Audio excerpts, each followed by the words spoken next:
In the previous few reports, we've introduced the idea of tracking whether users are coming back to the site and how engaged they are during that visit.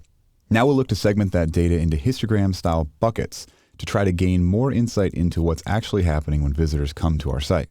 The first report is the loyalty report, which gives us an idea of how many times users are coming back to the site. We've talked previously about new versus returning, but this attempts to shed more light on not just if they're returning, but how many times.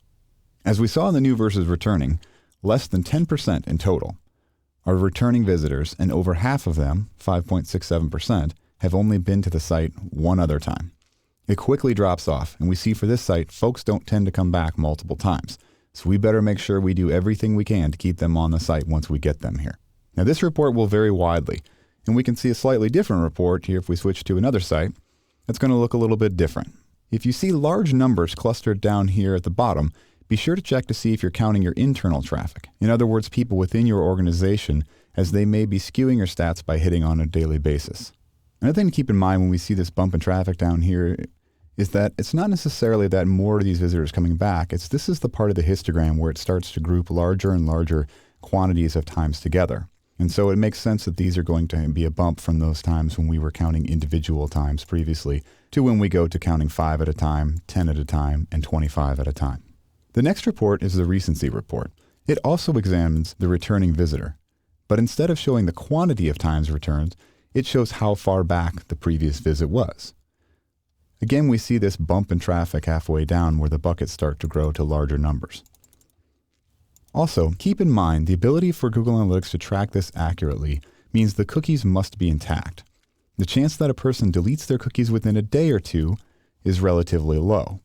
But as we start to approach a year or even longer, the chances that they haven't changed computers, location, or cleared their cookies is substantially less.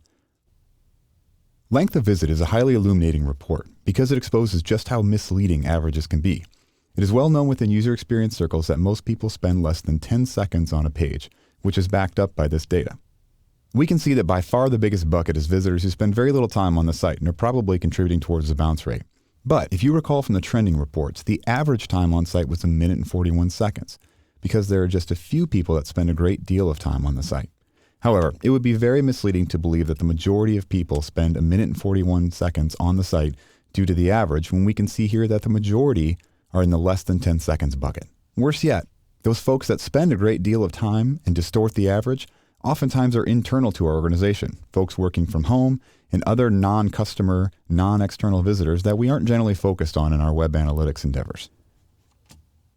Depth of visit is similar in that it examines the engagement of the visits, but rather than focused on time, it focuses on the number of page views. Again, this highlights the problem with averages.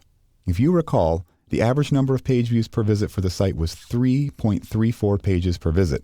However, we see here that nearly 3/4 of the visitors see 2 pages or less. So assuming that most people see 3.4 pages per visit would be a mistake in our analysis.